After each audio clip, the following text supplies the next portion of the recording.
Good morning, good afternoon, or good evening, wherever you're joining us from around the world. Welcome to Web3 Warriors, episode 94, featuring Shreya Bhan, an amazing artist, NFT artist, fashion designer, and founder of Brushbound. Thanks for joining us again, Shreya. How are you doing today? Thank you. Thank you. I'm doing very well. It's 9 o'clock where I am, but I'm very excited to do this. And this is our second time. So I'm very excited to cover more things in this one. Indeed, indeed. I'm excited to have you back on the show. I know you've got an amazing new kind of phygital fashion project that you're going to tell us about. And as you were kind of explaining the first time we had you on the show, like a lot of the advantages of bringing fashion into Web3 and integrating the blockchain. So, really looking forward to hearing what's new and exciting in your world and how you're kind of integrating the fashion, art, and technology as your Brushbound website shows and says. So, really excited to have that conversation with you.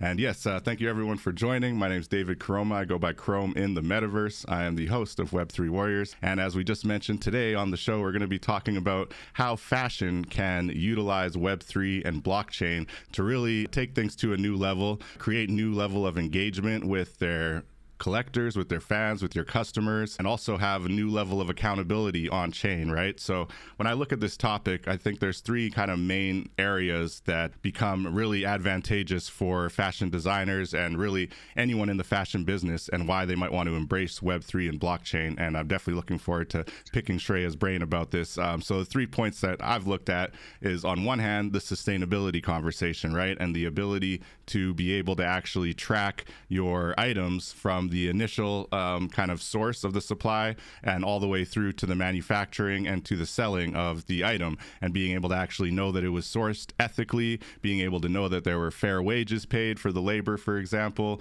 knowing where the materials came from. All that good stuff can be very transparently put on chain. So that's one piece. On the other side, there's also the whole metaverse conversation, right? And the idea of taking your actual real world fashion and bringing it into the digital world, into the metaverse, and kind of a digital clone idea, right? And so when you're attaching an NFT to your clothing line, maybe you create a digital version as well to kind of go with that. And so you now have that opportunity to actually have that all kind of bundled in together with a phygital piece of clothing that maybe has the NFT in it, that might have the digital version, right? And then lastly, really, community building, perks, loyalty programs, all that fun stuff that we hear about in Web3 and blockchain a lot. In fashion, it's no different, right? You can now have a very clear line of sight to who are your collectors, who are your customers. You'll have their wallet addresses. You can airdrop them certain, perks and certain advantages that maybe they can use in the metaverse. Maybe they have real world value that you actually drop to them. Maybe you give them crypto as a, small part of your revenue that you've made out of all your sales. All kinds of stuff you can do now that when you have that kind of on-chain data and you have that ability to really reward your customers in this kind of new way. So those are kind of the three main pieces that maybe to get us started, to get the conversation started, that we've talked about here and there in the past. And definitely I think Shreya is ahead of the pack on when it comes to building out her brand and really creating some cool stuff at Brushbound. So thank you again for joining us, Shreya. Maybe before we dive into your new project and everything you're working on, what else is new in Web3? And thanks again for joining us. Thank you so much. That was a lovely introduction. And literally, you spoke about the three pillars of my new project. So that like encompasses pretty much everything that we're going to talk about for the next hour. Beautiful. Yeah, lots of exciting things, definitely. I can see that, digital fashion is definitely coming at the forefront. I see a lot more, projects talking about it, not like just merch, but they're actually willing to like invest in a good fashion line and have a digital fashion line alongside their projects. So I think a lot of exciting things are definitely happening. There's obviously the Digital Fashion Week that is happening now annually in London, Paris, and New York, which is amazing. And I just saw today on LinkedIn, in fact, that the British Fashion Council has also started inviting a lot of digital fashion artists to be a part of the Fashion Week. So that's a great start because, as we know, that the fashion industry runs on a lot of heritage brands where there is not a lot of place for new brands to enter. So it's a great space, and it's amazing that Web3 is able to do that for a lot of fashion designers, whether they're digital or digital fashion designers. So very exciting things coming up for sure. That is super exciting. So the Digital Fashion Week, obviously Fashion Week we've heard of, especially New York Fashion Week, and I believe London has their own as well. How did the Digital Fashion Week come to be a thing, and does it happen in parallel to the regular Fashion Week, or are they very separate events?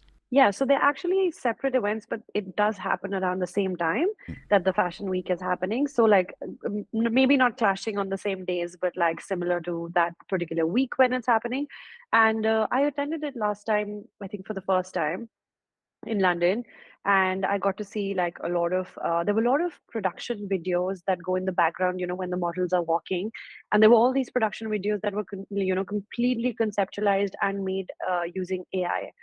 So the avatars were completely, created using 3D models. All the video generation was done using AI, and it was very interesting to actually see that like there was actually no model, there was no shooting that actually happened. It was all created, and it was incredible to see that because they were so different and so like futuristic and not something I'd seen before. And even the phygital collection that we saw was pretty amazing. And like I mean the all the designers that were actually displaying their work were all phygital designers, so they were Okay. all Web3 designers. So it was very interesting to see that, and also a pleasant surprise was to see a lot of uni kids there who were trying to also understand what this is all about. And so I think that's a great thing because I am sure that I had no idea what all of this was when I was in uni. And I wish someone had given me a glimpse of like, this is what the future is. Yeah. I would have started on these softwares years ago, but clearly I was a bit late for that. But it was good to see that they were interested in, what is this all about? And yeah, I think it brought together a great community as well of fashion and Web3 lovers. Yeah. Amazing, amazing. Yeah, no, having the university kids there is exciting, and knowing that it is the bleeding edge of technology, and I think that that's where university, especially if you're in the either the art and technology space or the fashion and technology, like where those things are blending, you want to be where the conversations are taking place for sure. So that's very cool that the Fashion Week has kind of seen the writing on the wall when looking at that AI conversation and the idea that you're not needing models as much, and I think we'll talk about also AR and virtual try-ons and things like this. How do you think it's actually impacting the fashion industry, though, right? Like, you've got AI taking away the need for models on the spot. You've got kind of the AR virtual try-on thing where now maybe you don't even need to go into stores as much. So how do you see kind of the fashion economy adapting and innovating along with kind of Web3 and not even just Web3, but like AI and AR, which are a bit broader than just Web3 or blockchain, right? It seems like there's a lot of technology impacting fashion in big ways right now. Absolutely. I think like it's something that even if the fashion industry doesn't want to accept as something that's going to happen, because I think a lot of brands have started using it a lot. Like Gucci has their own space in Sandbox, and there have been so many other brands that have collaborated with spatial places and Decentraland and other things where they're actually showcasing their collection and having a showroom in the metaverse and things like that. So it is the experience. Like for example, if there's a beautiful showroom in Paris which I would like to go to, but I can't for some reason, if I can experience that, using my headset or like a VR AR experience I can have, and I can actually purchase something and it comes to my house in 2 days, and I've like bought something over without actually going there. I think that's an amazing experience, and the use case needs to be more clear, and people need to understand that digital fashion is not just something that, because everyone is like, what are you going to do with it, because you have to eventually wear clothes when you get out, and what do you like, how do you match the two things? But what they do need to understand is that there are multiple other use cases of it. And for example, try on is something that ASOS had started, I think, about maybe 5 6 years ago, and I saw it on it, and I knew that it's not getting too much traction because they removed it in about like a few months. Hmm. But according to me, it was a great technology, and you're using it to actually see how it looks. Because again, ASOS is not a shop, it's not a brick and mortar, it is completely like an online retail store. So they're taking that experience, ahead one level by giving you a try on. But they removed it like I think within 2 months or something like that. On the other hand, I think it was maybe because they didn't promote it and they were just trying it out. But there's a company that sells sunglasses and glasses here in India. It's called Lenskart, and when they did this, it became like a massive thing, and everyone was trying on like glasses, virtually, and it was like instantly viral. So I think it also depends on how you position it. If you I mean, sometimes the words AR, VR scare people. So you need to make it Mhm. more, sort of malleable so that they can really understand what this is without getting intimidated by the technology. And I don't think it's going anywhere. I think it depends on people how quickly they adapt to it and they understand that it's not like you don't have to fight it. You in fact have to use it for your benefit. But I think that's something that's going to take a little while. It's a steep learning curve for like a lot of people. But like I said, it's good to see that uni students are actually pushing the boundaries and wanting to understand how this works. So yeah, I think like it's not something you can ignore for sure. No doubt. And what I'm hearing is it's more of a good thing than any kind of thing to fear or be worried about, right? Like it's adding new opportunities for those who want to take the digital route and try things out that way. But there's still going to be the brick and mortar. There's still going to be kind of your traditional way of going and trying Always. on clothes. And even when looking at kind of the modeling conversation and the way that clothes are shown, is anything ever going to beat like an actual model walking down a runway, or actually like giving you that kind of verbal confirmation and visual confirmation that the stuff looks good, as opposed to like an AI or a computer, right? So I think that's the flip side of it, right? It's So surely going to become better and better because, like I think somebody had given this example that when emails started, we used to get all these emails where it used to say that click on this link and you can win like $50,000 and everything. But now we have a spam folder which we don't ever look at, and all the emails go there directly. So it's how technology has evolved over time and become more and more refined, and it's the same thing that's going to happen for sure right now. Maybe you and I have been in this space for a while, so we're aware of where we are going, but a lot of people are completely unaware of it. And surely they don't have a lot of love for all the AI and new advancements that are happening, but it's just something that you can't avoid. And I think you should use it, and because I use it as well for a lot of my work, and I feel like there's no harm. I think it's just I'm delegating it to someone instead of doing it myself. So that's how I see it. amazing, amazing. All right. I love it. Getting the conversation started right. So tell us a little bit about your phygital fashion. We're on the Brushbound site here for those who are watching. We'll be able to kind of pick out different designs and see your art. Very cool. So how are you incorporating Web3 into your fashion, and what's kind of the latest project that you're working on that you want to tell us about? Of course. So I'll give a little bit of a background, and that is that I have worked in fashion for about 13 years. And last 2 years, I've been in the Web3 space mostly as an artist. So I think last year during December, I was just thinking that I need to bring all these three things together, which is art, fashion, and Web3 and blockchain, because I want to leverage that, technology a lot more. So that's when I came up with this collection of 50 one-of-ones, which are on Solana, on Mellow. And if you purchase one of the NFTs, and I'm just gonna, I mean, it's just like a membership into the, system, into the brand. So if you buy one of the NFTs, you get to co-create with me any piece that you like. So there are about 300 designs that are available, and you get to choose the kind of print you like. You can choose whether you want a menswear or a women's wear. Do you want a dress or a shirt, whatever you like, and it'll be delivered to you. And you just have to let me know your size and where you need it to be delivered, and that's where it's going to be sent to.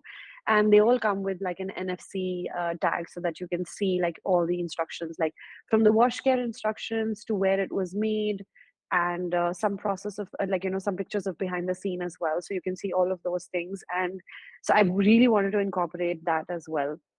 So that's basically like the overarching of what it Very is, cool. because every time I was actually posting an artwork, because of the colors that I have and because they're all like really fashionable, I was always getting a request that, I would love to have this jacket and I would love to have this shirt, or this dress would looks really nice. So I was like, okay, what's really stopping me from making this? Because I know I can. So I really wanted to set up this model so that, I can kind of prove to everyone that it's not a luxury brand, it's a mid segment premium brand, but you can crack it. There are enough tools for me available so that I can use them, and I know it's a little disintegrated because the collection is on Mellow, and then the fashion collection is on the website. So I want to obviously bring all of that together, but it's not impossible to actually have it running. Mhm. So yeah, that's basically what I've been working on since December. Amazing, amazing! Congratulations! I'm looking at the art on Thank you. Malo, and yeah, the art is amazing. The fashion is beautiful. The colors really pop. And so you're saying you buy any one of these NFTs, and you have then entrance into your kind of fashion collection. And then, so is there any additional costs when looking at actually getting the clothing to you, beyond the 1.75 Sol, that you're purchasing the NFT for? No, there's no extra cost at all. So it's Ah, just the NFT cost. So once you've bought the NFT, and also the prints that you will be able to choose from are the ones that the NFTs are wearing. So you can just choose whichever one you like. Again, I haven't restricted it that, oh, if you have a floral print, then you only get to buy this particular dress in this particular print. You just buy one and you choose from 300, whatever you like. And on the website, it's like a password protected one only for the members. But mm, over there are 3D models which I generated for all the 300 designs. So they can have a look and they can, zoom in, move it around, have a look at what it actually looks like, and then decide which one they want to buy. So no very cool. additional cost, just a little bit of an effort. No doubt. Hey, well, that's it's not even effort; it's shopping, right? People love shopping. I'm looking at this floral print. I'm thinking that's going to look good in Miami, man. I might have to take a look at some of this. Trying to back out to Miami next year for Art Basel. It's been slowly becoming an annual tradition Amazing. for myself. It's been pretty cool, and there's always some cool NFT creators and builders out there. But yeah, this is fascinating. Congratulations again. So you buy the NFT, you click over to brushbound.com, you then can select it. Is there an on-chain kind of connection between brushbound.com and your, I guess, Solana wallet, or are you looking at kind of integrating the technology on the platform? How to, I guess, let's walk through the steps, right? So we purchased the NFT on Malo. What's next? Yeah. So once the NFT is purchased on Mellow, then once I get to know, I just DM the person with a password and a link. They use the link. It's from the website. It's a part of my website. It's just a password protected one, so they can go there and there's a massive type form where they can see all the designs. They can choose whichever design they like. Again, menswear, women's wear, whichever one works for them. And there's also a place where you can give special requests, like if there is anything, maybe it's a gift for someone or anything like that. If there's a special request which I can incorporate, I'll be happy to. And that's it. And the last one is with their address, and that's all. As soon as that comes to me, I send it for manufacturing, and when it's ready, I send them like a tracking number, and it's shipped to them with the NFC tags. That is fascinating. And even shipping is covered with the NFT cost. Yes. Wow. Yes. So I have to ask, because I feel like without a rush to the floodgates, you can probably manage, one by one, right? But looking at like best case scenario, you sell out of all these NFTs and you've got all these orders and it becomes a bit of a task, right? A bit of a heavy lift. Are you worried about maybe under pricing to match kind of the effort that's going to be required on your front, to actually deliver these things to people, and B, just like, I guess, not making enough profit? I assume you've done the math, but it just sounds like a bit of a heavy lift. I mean, 1.75 Sol as of right now, I think is around almost $300-$400 American, maybe around that. Yeah. I just wonder, it's a lot to take on, and I just hope that it's going to work best for your business. And how have you kind of considered all of those different angles? So honestly, there's a massive Excel sheet with a lot of information on it, which has all the details of the brackets of how much it's going to cost me in different areas in different parts of the world. What are the manufacturing? So basically, all my 13 years of experience of fashion, where I have managed production and the supply chain, came into use, and I am making profit on this, which is the best part about it, because yeah, I had my resources where I'm getting them manufactured and everything. I worked. I did my entire pricing backwards. So it's not like I decided that this is, because usually when we're selling our art, we decide the price maybe basis the market and like those kind of things. But this Mm, is like a proper business, so you have to go back to the cost price. So I did like my entire calculation basis how much does it cost me to actually get it manufactured? What is the shipping cost? What have I spent on the NFC tags? I spent a little bit on the marketing as well. So considering all things, I'm still above the water. So that's a good thing. Nice. And I think in terms of I got 5 orders literally in the same week that I dropped them. And I so it was like a test for me as well, but happy to report it was absolutely smooth. And all my holders got their lovely dresses and shirts, and they were very happy about it. I think it was the best part was that they weren't sure themselves, like, how is this going to look? Hmm. Although some of them have actually bought from my brand before, Okay. but when they got it, they were even more excited. They were like, okay, this looks even better than what we imagined. So I think it's Nice. really amazing for them to have it. And yeah, it's been very fulfilling to actually see that. That's really cool. Yeah, I wasn't sure how many collectors you've got already, so that's really awesome to hear. And how have they responded to kind of the NFC chip being incorporated, and how are you really leaning on that? Why, I know you mentioned the kind of the 3 pillars that we started off the show with. How are you specifically kind of leaning into those pillars for your fashion items, and how are these collectors who now have the physical item on them, as well as the NFC, what can they now do with those items that kind of bleeds into the Yeah. digital world? Yeah. Yeah. So I think like the NFC tags, the main reason, firstly, when I saw someone use an NFC tag for the first time, I was immediately fascinated, and I was like, why is everybody not using this? Because now we can see that everybody uses like QR codes on everything. So it's the same thing, except for you literally don't even have to open your camera. You just have to tap your phone and you'll be able to see everything. So I was wondering why this has not been incorporated already widely for different products, but clearly it hasn't. And I also feel like the main reason why I wanted to add that in the garments was because of the sustainability factor. And that's something that, that is the main reason why I actually built this, is because I feel like a lot of brands talk about sustainable production. So they'll get the best, certified cotton, they'll work with the right factories, they'll, keep a track on the carbon footprint and all of those things. But people are still designing something that they want to design. So it's not entirely demand driven. There is, of course, a demand for clothes, but like if I'm trying to produce like 15, red sweaters, and I make them in the best way possible, but you don't want a red one, you want a black one, it's a waste. So it's basically like, playing on the fact that this is sustainable design. I have not made samples of anything that's there. Mhm. I just know from my experience and expertise that I've chosen the right designs, and surely even the collectors can see, that this is what the design looks like, and they're very happy with it, and they've gone ahead and purchased it. So there is no sampling that's happened, and actually sampling is something where, like, creating prototypes basically, is where the fashion industry also pollutes a lot. I have worked with brands where I've tried to sell, like, thousands and thousands of samples, and they have sample sales and things like that.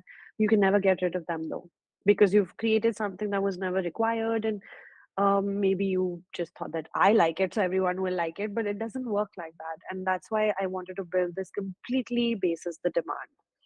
And answer your second question, which is about the tags and what else can come with it. The another problem that I think with the fashion industry is you purchase a t-shirt and that's it. Like, you're not engaging with the brand at all. Once you've had it, then it's over. And I want to bring about that sense of community and co-creation with, the holders that are there for the NFTs, so that they can continuously be, once I sell out all the 50, I want to open up to circularity, so they can actually come back to me, and I'll maybe create like maybe a tote bag from a shirt and give it back to them, or just make sure that the life of the product is much longer, even if it keeps evolving. So I have a lot of plans. Wow. So you're actually going to And have like a yeah. recycling program essentially attached to this as well? Yeah. Wow, Yeah. that's Yeah. fascinating. So with them being kind of made to order, and you're not sampling, you're not creating a massive amount, and so you can, sell at a cheaper rate or whatever the case may be. What is the actual turnaround time then, since you have to basically manufacture per demand, right? So what is the kind of turnaround Yeah. time from the time that you purchase the NFT, and I guess it's on the person to take the initial steps to follow up with you and actually fill out the order form and get everything done. But once you've done that, what is kind of the turnaround time for having your piece kind of shipped to you? How long does it usually take? So what I had done basically was that I had already like spoken about it on Twitter, and I had actually, did a press release as well, just to mention to every person who's actually buying them that I will be sort of grouping the orders every Monday. So if I have got an order, like say for example on a Thursday or something, Monday is when I will group all the orders from the week. But from that Monday, it's 15 days. So it's not like it's going to come to you after 3 months or waiting for the entire collection to sell out or anything like that. So 15 days is not bad, I That's think, for pretty a made to quick order for bought on. made to order. 15 days is what I would expect if you was already sitting on a warehouse somewhere and they just had to send it out. That's impressive. So yeah, I guess you've really kind of ironed out all the whole supply chain. Hey, so how? Take us through a little bit of that. Maybe you can't share all the secret sauce, but how do you manage to kind of lay that out and set up a system like that, and what work was required on your end? It sounds like quite the undertaking. I think a lot of work was required on my side, but the only thing was that I just needed to get the model to run once, and I needed like all the, loopholes to be. And you have to basically what I did was I was thinking like a consumer. For example, if I like someone's aesthetic and their art a lot, and I would love to purchase something from them, then what are the steps that I would be taking to, how can I make it easier for them so that what are the, places where they start disengaging, which is like one of the things is if the timeline is too long and if they get it in a month or something, I might not be very interested and I'd be like, oh, but I want it as quickly as possible, even if I'm not going to wear it. But it's just the mentality that all of us have now, that when you purchase something you want it really quick. So Yeah. I knew that that was one point where the consumers might be disengaged. I was sure about the the prints and everything, and I was doing a lot of you know um, announcements on like the kind of prints they're going to be, the kind of clothing that line is going to be. And honestly, I would love to add more designs. But I think the only part that took me like the maximum number of time was, of course, speaking to the factory and getting all the costings right. Just making sure that like from everything from the button to the collar to the thread, all of that is already taken care of so that once the order comes in, I don't have to discuss anything. I just have to point at this particular product and be like, please produce this for me and this is the size. So I did do a lot of work on the back end with the factory, and discussed all things with them. The fabrics, I did a lot of tests on different fabrics and chose the one that I think was the best. So all of that I had done, and then it was of course creating the 300 Clo 3D designs. That took a lot of time. I was sitting like for I think like 18 hours just at it. But I believe it. but yeah, it I'm just was. poking through some of the fashion items on your website, and it's beautiful, very Yeah, well laid out, just awesome, really well done. yeah. Thank you. So going So back. yeah, that was the other thing that took a lot of time. Yeah, no doubt. Yeah, I could imagine. And shout out to your factory, whoever's helping you out there, because that sounds like quite the They're amazing. They're based in India, and beautiful. I've given their contact to a lot of other people also who are working in Web3 and phygital clothing, and Amazing. I am so happy that like everybody is able to make leverage of it. That's the Web3 way, right? Exactly. It's not enough to just Yeah, source yourself a good partner. You help out with others in the space, and now this factory can be absolutely, seen as a reliable source for those who are wanting to get into the Web3 fashion space, right? So that's what's up. That's what it's all absolutely. about. Building, connecting, collaborating. So back to the NFTs, and I really love just the art of them. Honestly, like even if they didn't come with clothing and everything, like they're very, very cool. I'm curious, what made you go with the Solana route? I know you last time we spoke, I believe we were looking at your NFTs on Ethereum, and yeah. So why go the Solana route, and how are you finding it? Was it easy to mint the NFTs? Has the experience been good for your collectors? Anything you want to share around your choice to go with Solana and why? Sure. I think there were two reasons. One, that I had not dropped anything on Solana before that, and I was always intrigued and I wanted to, because I didn't want to restrict myself to just Ethereum. And also because Solana is more sustainable than the other blockchains that are there, and like their community is actually very active. I've met a few people in London as well who are from their team, and they've been doing a lot of work around trying to promote a lot of projects, and I just felt like a more welcoming sort of a vibe. So I was like, why not try this out? Nice. And yeah, so that was basically the reason why I tried it out. And in terms of like how it was for my holders, I have taken feedback from each one of them, and again, happy to report that it was a seamless transaction for them to go through the entire process. I think it was pretty simple. And yeah, like I'm glad that that wasn't some the first place where they disengage with it because it's on a particular blockchain or you have to make a wallet or anything like that. So I think that's been also really great. I think actually a lot of people started coming on to Mallow as a platform, and also a lot of people created the phantom wallet, which a lot of people didn't have. So I think maybe the it's just growing. So Yeah, that's a good spreading point. some education for sure. Yeah, and the Phantom wallet is Yeah. pretty straightforward. It's pretty seamless. I'm a big fan of it. I like the way that it integrates NFTs as well. Awesome. So they haven't had any complaints as far as how the process works and the actual minting. Like, does Malo have their own kind of minting solution, or you can just create it right on their They platform? don't have yeah, you can just create it right on their platform, Yeah. and they don't have any extra fee that is involved for the platform. It's actually just the fee that you have to pay, like the sort of small fee for Solana. But apart from that, there wasn't much, that I had to pay for minting all the pieces on it.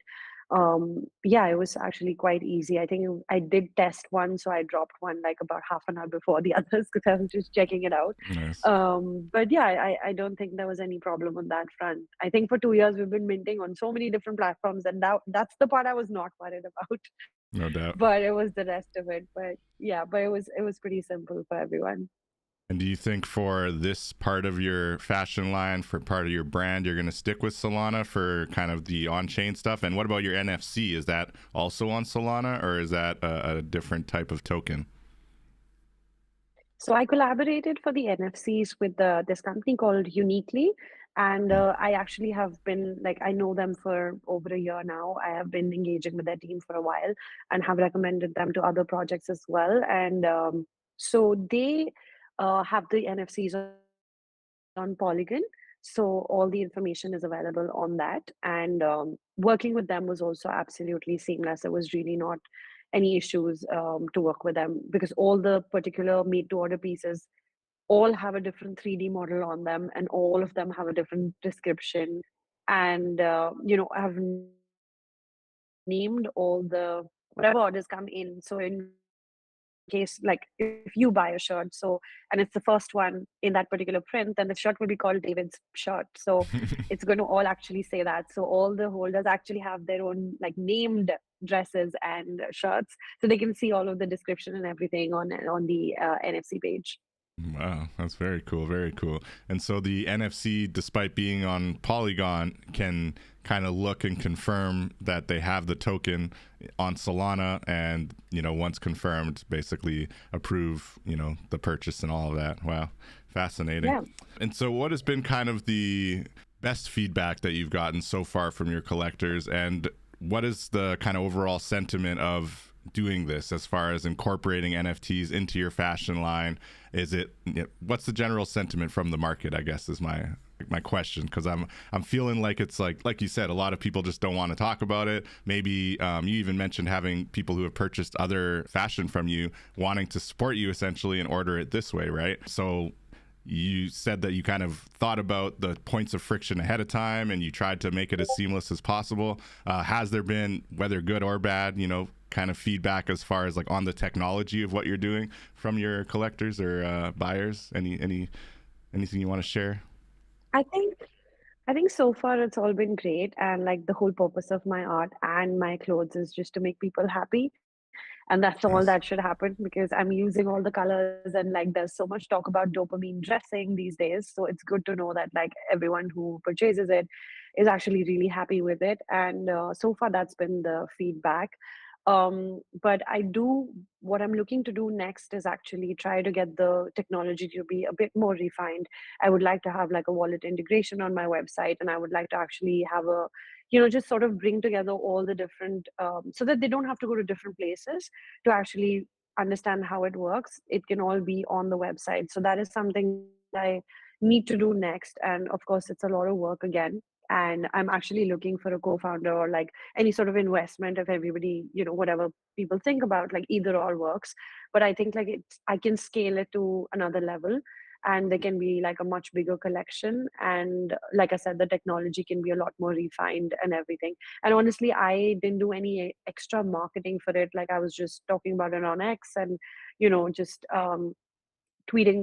talking a lot about it on LinkedIn. So these are the places where I was doing it, but I haven't really done any particular marketing campaign through an agency or through like anything yet. And I Very think I cool. would like to do that, because if I have been able to do this without that push. But I think now if I have extra help, because I can focus on that right now, then that would be amazing for sure. So that's something that I'm looking to do in the future. But like, so far, I'm glad that all the customers are able to go through the entire process without any issues, but I would like to make it even better. I just want that they should go on the website and there should be this massive collection, and then they just choose what they like, and like the digital asset just kind of comes with it. Like I just want it to be like a made to order Web3 fashion brand, Yeah, so even I less think. manual requirement from yourself, basically, and making it as seamless and Yeah. kind of streamlined as possible for the customers.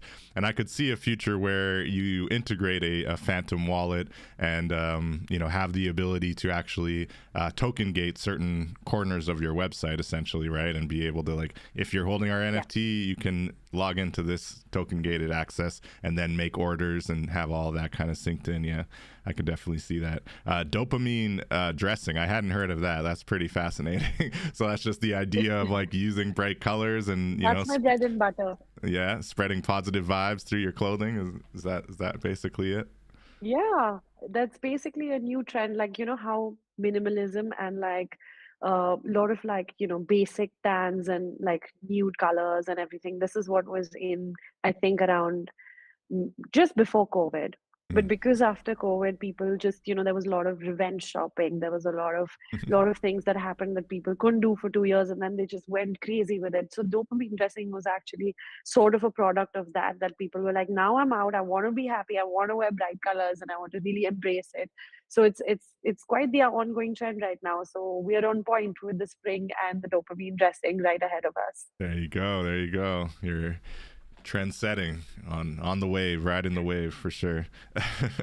So I'm wondering, are you familiar with Drip or Drip.house? It's a Solana Yeah. website. Yeah, okay. Because I was thinking that could be an interesting kind of marketing option for yourself. Because I know they are very interested in working with creators, and I haven't seen personally much fashion stuff on there yet. And I'm thinking, they'd probably be very interested in it. And it is a very easy Of way to course. get your brand in front of a lot of people. Because basically, like, you create certain types of art that you're okay with essentially airdropping to those who subscribe to you, right, on Drip, and then you have higher tier kind of rare art that you can subscribe, like allow to basically airdrop to people who actually financially support you on Drip. But most importantly, it's really just like, once you're on there, you're going to get thousands of people subscribed to you because your art is really cool. And then all these people that subscribe to you are now going to be aware of Brushbound and aware of your fashion line. So just a thought, just to throw it out there. And because you're on Solana, Yeah, and they're really absolutely. killing it right now on No, Solana. 100%. Yeah. I agree with you. And also, I think like, I was talking about this just 2 days ago on one of the LinkedIn lives. Mm. There's a Crypto Monday London that was happening, and I was just speaking about community there. And that was one of the points that I was saying, that, you can't restrict yourself to only just your community. You need to participate in other communities. You need to indulge in like, conversations with other projects, companies, businesses, because now I think it's become a lot more diverse, because NFT art was just like a entry point for people to just understand this world. But now like we've all gone into like different sections of innovation. There are like, decentralized apps. There are like so many different things that are happening now. I was speaking to someone about decentralized patents on the blockchain, and all of these things are happening now. So I feel like the more we learn and the more we engage with people who are a different part of the same space, it's super helpful, and so many things come off it. So I still enjoy all the meetups, and like going for all these meetups and talking about it, and like hearing what other people are doing, like from devs to artists to just community managers, everything. So Yeah. yeah, that's the right way to go. Awesome. Yeah, I feel like in Web3, especially, you get a lot of people who want to know more than just their lane, right? Like maybe I'm an artist, but I want to understand, the developer. I want to understand the different blockchains and why, I might want to mint on this blockchain or that blockchain. And to your point, I think those meetups, those IRL meetups are where those conversations are the most impactful. So you're joining us from India today, right? And you're also based in UK, though, is your main, like Brushbound is based in UK, right? And you were also mentioning attending a Web3 event in India. So I'm curious, with that kind of unique perspective and being able to talk to you while you're sitting in India and having just attended a Web3 event out there, what are kind of the differences between the different markets and the way that India is kind of looking at Web3 and blockchain, and then, your more Western type of kind of view on the industry, I think, that you get in the UK? How do you see the kind of contrast there, if there is, or maybe they view it kind of similarly? Honestly, I feel like the conversations are exactly the same in any part of the world if you're Nice. from Web3. Web3 doesn't We change much, literally eh? discuss the same. No, not at all. I don't think the region matters at all. It's there are a lot of actually events happening in India as well, because Polygon was like the founders were actually also from India. So now I think they've all moved out. But like, because of that, and like there are a lot of like honestly, India has a lot of techies and developers and coders and all of that. So Sure. there is already like massive. There are so many alliances like Blockchain India, and then there's one which has only the artist, which is called Colors of India. So there are actually so many communities that are there here as well. I obviously haven't got a chance to participate with a lot of them, but I literally got introduced to someone on LinkedIn, and then that person said, if you're going to Delhi, then you should, sort of meet a few people there. And then there was a small meetup that was organized, and it was so much fun to meet everyone. But the conversations in any part of the world, I don't think really changed, because we're all heading towards, it was just great. We're all talking about innovation and, new companies getting into the space and talking passionately about Web3. You need to understand the use case of it and everything. It's the same. Nice. And I love that, you can find the like-minded Web3 people anywhere in the world. That is actually amazing. Yeah, that's what I like to hear too. And I think that for those of us who are kind of in that creator economy lane, especially, right, I think there is kind of the speculator and investor lane. And that exists, again, across all different regions, right? But I think the conversations are often the same when looking at the impact, when looking at the utility, and looking at the way that it's really kind of changing lives or increasing opportunities for people, especially, in some corners of the world where they have more limited opportunities. And shout out to Jagar. He was our last guest, actually. He was also in India. Might be a first time we have back-to-back guests joining us from India, but he's also on the Wow. Colors of India panel. So he actually mentioned that group on our last episode. So it's really cool that you just mentioned them as well. Oh, So that's amazing. yeah, that's what's up. We love to have a global platform here and talk to people from different corners of the world. Maybe I And should meet him if he's around. yeah, yeah, definitely. I'll introduce you to Jagar. He's good people. He's a big metaverse builder. He's all about 3D assets, and he actually recently has Wow. been killing it in the Bitcoin space. He was one of the first to put 3D buildings, 3D digital asset buildings on Bitcoin ordinals. So they're basically like 150 Wow. kilobytes, so super tiny file size on Bitcoin in Yeah. 3D assets. And now they're talking about a whole Bitcoin based metaverse, which I'm still a little skeptical on, but we'll see see what comes of that. But it was cool. It was very cool. Yes, So I would recommend checking out our last episode. I'll send you the link, and I'll definitely put you two in touch. I think absolutely. that would be awesome. And as you look into the metaverse, and maybe that's my next question, do you have thoughts to enter into the metaverse? Have you created digital twin options of these clothing yet? Is that something that's in the roadmap? That's definitely something that's in the roadmap, because honestly, after I tried the Quest 3 yesterday, and Mm. I was very fascinated, and I was like, I need to get on this and try different things out. I definitely think that, again, when people are talking about metaverse or decentraland, the first time you use it, it's glitchy, low polygon. You're just like, what's happening? I'm not really sure of this. But as time goes by, and as more and more, it becomes more and more refined, definitely it's going to be something where people are going to shop, and they're going to be able to see a lot more things. And it is like, people say that there's a digital identity and then you have a physical one.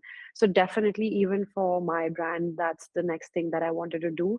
I was hoping that I'm able to do this at the same time I'm giving a physical product, but then after speaking to a few expertise in the field, they were like, okay, you need to relax. You're one person doing all this. So how about first you deliver like a physical product, and then the next step definitely is going to be, clothing in the metaverse for sure. Very cool. Very cool. Yes, definitely one step at a time. You got to pace yourself in this wild Web3 world. It can get a little bit over the top because there's just too many options. There's a lot of different exciting innovations that you could try to take on. But yeah, that's exciting. Something to look forward to in the future. Awesome. Have you ever considered kind of collaborating, whether in the digital fashion space or in the NFT kind of art space, when looking at kind of building your community, or just finding like-minded people who are kind of looking at the 3D or the phygital fashion conversation? Are you doing any collaborations or anything like that? Yeah, actually, like one of the first things that I'd done, which kind of sort of triggered this in my head was with digital fashion, was the small collaboration that I'd done with the Fabricant because they're so big in the digital fashion space. So I'd done one collaboration with them about a year ago. I think it was during the last NFT NYC, and I mean because they were just getting creators together to make like prints that they can put onto garments. So I done that, and I think that kind of sort of got me started to using the Clo 3D software and just understand how all of it works. And I'm not allowed to mention names, but I am consulting for a few projects that are trying to get into have their own fashion line and sort of create digital products. So I am consulting for a few and trying to help them also get onto it. And to be honest, like I think that once I'm able to set up my brand in the right way and in the best way possible with the best technology and all of those things that I really want to integrate, then it'll be a good example for others to also see and actually get started. Because like I said, like, of course, luxury fashion brands have also started in this space, but if you have the investment, it's easier. So initially, I think this was the biggest trigger why I got into the digital fashion was because of the collaboration that I had done with the Fabricant last year at the NFT NYC. I had created this print that they'd put onto their garments, and it actually looked amazing. And after that, I was, interested in trying it out because, I think it's incredible to be able to create a prototype without actually having to cut fabric, print fabric, do all of those things. So I think that was a collaboration that really worked for me. And I think, keeping that in mind, I am like not allowed to take the names, but I am consulting for a few brands where I'm projects that I'm trying to help to get into the fashion space. So helping them develop their own fashion line so that, they are also able to get, so that it's not just merch that they're giving to their holders. There's obviously a lot more and a thoughtful, curated collection that they're able to give their holders. So definitely looking at a lot of collaborations. I think that's the only way to go in this space. Like you said, like you have to work with others. And I think that's the best part about it because actually fashion is not very friendly. The traditional fashion industry is not very friendly. So this fashion industry is very friendly for sure. So you think Web3 is kind of flipping over the apple carts as far as kind of traditional fashion and kind of the rebels in the room being like, this is how we're doing it from now on. Exactly, because I've worked in this industry for so long and I haven't seen anything change.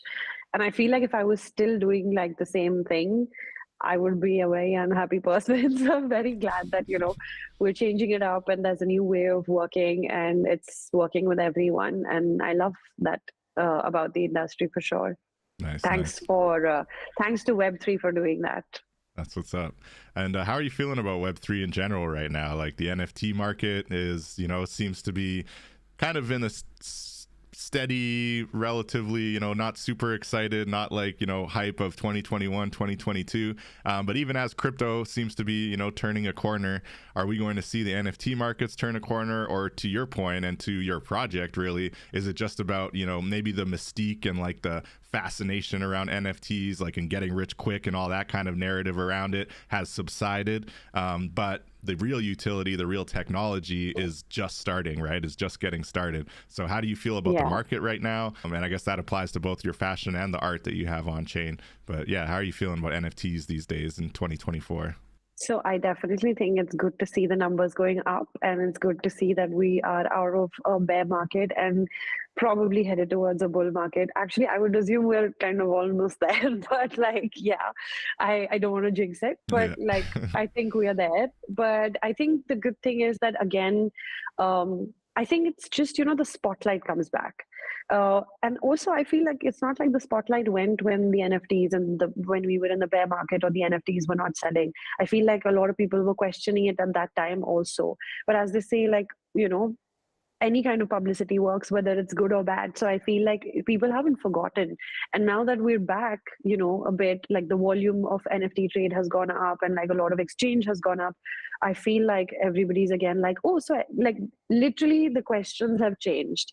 I remember answering this question 6 months ago and everyone was like, so I've heard NFTs are dead. And I was like, that firstly doesn't make any sense, but sure. And then now the conversation is about like, hey, I heard NFTs are back. So it's not like anybody's forgotten about us throughout this entire, scenario. But the point is that I agree with what I was saying, that, that the entry point was the art. That's what got everybody, interested and like intrigued about blockchain and Web3 and what is NFTs and all of that. But I think the use cases are now going to be at the forefront. So the spotlight is not going to be just on the art. It's going to definitely be on what are you doing with this technology? What are you building with this technology? So I think that's going to be the focus. But maybe for someone who doesn't understand the nuances of this space, it will just mean that NFTs are back, which is fine with me. Sure, we can call it that. NFTs are back. Let's go. Let's get excited. But yeah, no, I agree. And to your point, it's a bigger conversation, I think, now. But where is the art side of Shreya's portfolio going, and how are you feeling about kind of the art space in general, on the blockchain more specifically? Personally, as somebody who has multiple metaverse galleries that I like to show off, and I'm cool with just having the art for the sake of showing it off and putting it on the walls of the metaverse, as it were. But I do think artists need to make money. I see the value in having secondary markets and trading art even as a collector. So I do want to see that whole economy back to, even if it never gets to like the hype of 2021 again, just some kind of constant, consistent art trading market that is seen as a truly reputable, truly impactful kind of economy that's helping artists, most importantly. How do you feel about that? And are you still looking at the art space as like a real opportunity, or are you kind of putting that to the side for the time being? I don't think I can ever put it on the side, because I think that was again like how I got into the space and kind of understood about everything. I think like it was mainstream. It was the only thing that I was, my focus was completely on that. But now that I have this sort of a model set up, it's almost like fueling my fashion and phygital side of the brand as well. So, but I've seen honestly on X, I've seen a lot of transactions happening, a lot of biddings happening, and all of those things. I think it's a positive for sure. I am focusing more on, because honestly, creating 50 one-of-ones was also not that easy. So I'm going to hold off a little bit. Yeah, that's serious and art. No, I mean, it's amazing. Yeah. So that took a lot of time. So, I think I gave it a lot. So I'm going to wait for that to sell out and wait for that entire thing to work out. But I think that like the art is not going to go anywhere. And like, it is still going to be like the identity. Like, it's almost like the art part is the brand identity that Web3 has. But although there is so much other stuff going in the background, but like that's what you get to see on the face of it, which is artwork and people buying NFTs, like art NFTs and things like that. And obviously it's trickled down to other things like music and videos and things like that, and animation. So I think there's a huge market for that as well, because I don't think artists or designers have been credited ever before the way they have been in this space. So I think like I'm hopeful that that keeps going on. No doubt, no doubt. So the art is a big part of the Web3 brand. I like that, and that's a good way of thinking about it. So I know you mentioned attending a lot of IRL events. I think we're both going to be at NFT NYC this year, and I know you were there last year as well. We get to briefly cross paths, but we didn't connect at any of the events. But yeah, looking at kind of the narrative at a lot of these, I find, we tend to speak to the choir a lot at these kind of events, which is fine. We're the ones who are interested in kind of people who are already active in Web3. But do you think that the narratives that you kind of come across at these events translate into real life? Like, do you think that they're accurate, or are we kind of missing the bigger kind of appeal to people? Like, what are you kind of taking away from the IRL events right now, and why do you think it's important to kind of keep attending them and keep speaking at them? I think I think it's really important to sometimes put a face to, the PFPs that we have been talking to for a while. I mean, we all have friends all over the world who we've never met, but they're like really good friends. And we go to them with all our problems and everything, but we really haven't seen them ever. So I actually think IRL events are really really good for actually engaging with your audience as well. Last time when I was at NFT NYC, I think the best part for me was, of course, the Times Square, which was huge. And but apart from that, like, so many people who saw my work there actually sent me pictures and said that, hey, I know you and I saw your work, and are you at like the event? I would love to meet you. And so I felt like, it almost is like closing the loop. Like, okay, there's this person who we don't know, but now we can all put it together. And I also feel like it's I think it's great because, so many people can't accumulate on a webinar together or on any digital platform really, but they can accumulate like IRL and meet and talk and discuss work. And I think I got a lot of collaborations as well coming from that. And I honestly enjoyed a lot of side events as well, because there were a few which were specifically for fashion. There were a few which were, specifically for immersive art and like things like that. So I think it was very interesting to actually, they supplemented the main event really, really well. And I think like it's a part of branding, like, when you see all these influencers on Instagram, that is why we get to be influencers. It's at the IRL event where we can actually, just talk to people and meet the people who actually like our work and like appreciate our work. And yeah, I think it's an important, you have to add that to your, marketing campaign, so to say, that you go for these events and you actually meet people over there as well. And some of the events that I've attended have been really, really great. And I'm glad that I'm in a city like London where there's so many events that keep happening and there's so many communities that are there. So yeah, like recently I'd done a collaboration with World of Women, and that was great. It was really nice. There was an event. I dressed up, like styled the entire team, and I had a small, area where I had my clothes as well, and obviously I was wearing the clothes as well, so it was really nice. And then I had these little gifts that I gave everyone who attended it. So it was so much fun because you get to actually host it and meet people and talk to them about your journey and what you've done so far. That's huge. And World of Women, London-based project as well? World of Women is the US based one. It is US based. The really okay. big one. Right. Yeah. Yeah. And okay. They have now started getting pretty active in London as well. Earlier, their entire team was, based out of the US, but like now they have started, they hosted a Christmas dinner. They just had like the spring one where I collaborated with them. Because nice. If you think of spring and you don't think of my clothes, then I would be very upset about that. But like yeah, because I met them a few times and then they were very excited of like, they said, let's do something together. So it was a lot of fun. It was a great event. And NFT UK is very, popular as well. They have great meetups. They have meetups almost every month. Wow. And Mila, who is like the founder of it, like she's incredible at getting people, making people meet people. Like the moment I enter her event, she's like, okay, you have to meet this person, this person, this person. And this is what she's doing the whole time. Nice. But it's so fruitful because so many collaborations come off it. So I'm all for IRL events.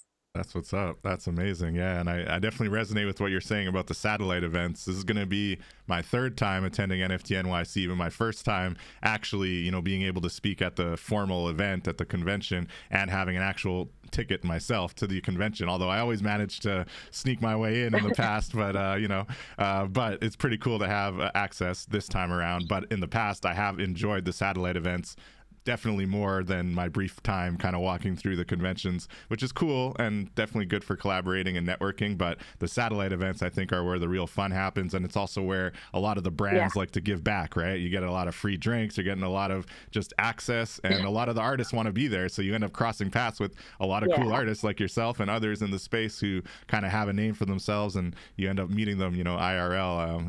It's We amazing. did bump into each other at one of the satellites events. Yes, So I we do. actually did bump into each other Yep. at the main one. It happens. So exciting. Looking forward to it this year as well. What are you going to be speaking on at NFT NYC? And I believe you said your art is being featured there as well. Are you looking forward to anything specific? I think my art might be at the community village, so I'm not sure if it's going to be at the Times Square again, Cool. But that's fine. Hey, Times Square is something to brag about for the rest of your life, whether it happens once or twice or however many times. My claim to fame. There you go. Yeah, but I'm really looking forward to that. And I'm actually speaking on tools for artists to get into the NFT space. So last year I'd spoken about fashion. This year I wanted to talk a bit more about art. And again, talk about it as a use case more than just putting your art out there, and think about what your storytelling and all of those things. What are the tools that can actually help you push into this space? Because now we have a lot of artists in this space. So how can you kind of stand out? So that's the sort of conversation I'm going to be having with 4 other very amazing artists. So I think it should be good fun. I think it's nice to change the topic a little bit because now I have so many talking points. So last time I spoke about fashion, and this time I'm interested to speak about art. Awesome. I feel like. And what are you talking about? I'm going to be talking about the creator economy in Web3 and really just how the blockchain is creating opportunities for the global creator economy. Very broad kind of subject that we like to touch on pretty much every week on this show, and really just highlighting, the opportunities that exist and the idea that, we should not be focusing solely on the investment angle and the speculation side of the conversation, and actually focus on people on the ground improving their lives and the lives of their community through the revenue that they're able to generate through blockchain. And they only give us like 10-15 minutes to talk, so